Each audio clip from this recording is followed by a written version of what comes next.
નમસ્કાર મિત્રો, વિડીયોમાં તમારું સ્વાગત છે। જી હા મિત્રો, અત્યારે હાલના સૌથી મોટા અને દુઃખદ સમાચાર સામે આવી રહ્યા છે। તો મિત્રો, સમાચારમાં વાત કરીએ તો સુરતમાં લોહી લુહાણ હત્યાકાંડ। જી હા મિત્રો, વિગતવાર વાત કરીએ તો સુરતના ભેસ્તાન વિસ્તારમાં મોડી રાત્રે થયેલી એક હત્યાની ઘટનાએ સમગ્ર શહેરમાં ભારે ચકચાર મચાવી છે।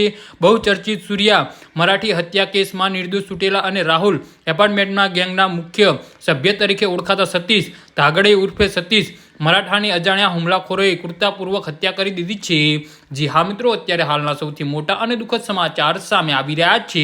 તો પ્રાથમિક માહિતી મુજબ 4 થી 5 અજાણ્યા શખ્સોએ તીક્ષ્ણ હથિયાર સાથે સતીશ પર તૂટી પડ્યા હતા અને હુમલાખોરોએ તેના પર અંધાધૂંધ હુમલો કરતા મોઢા અને છાતીના ભાગે ગંભીર ઇજાઓ પહોંચાડી હતી। હુમલો એટલો બબ્બર હતો કે સતીશનું માથું ફાડી નાખવામાં આવ્યું હતું તેમજ બંને હાથ કેટલીક આંગળીઓ પણ કાપી નાખવામાં આવી હોવાનું સામે આવ્યું છે। લોહી લુહાણ હાલતમાં સતીશ ઘટના સ્થળે ઢળી પડ્યો હતો અને સારવાર મળે તે પહેલા જ તેનું મોત નીપજ્યું હતું। હત્યા બાદ હુમલાખોરોએ ઘટના સ્થળેથી ફરાર થઈ ગયા હતા। જો કે તેઓ એક તલવાર સહિત 2 તીક્ષ્ણ હથિયાર સ્થળ પર જ છોડીને ભાગી ગયા હોવાનું જાણવા મળ્યું છે।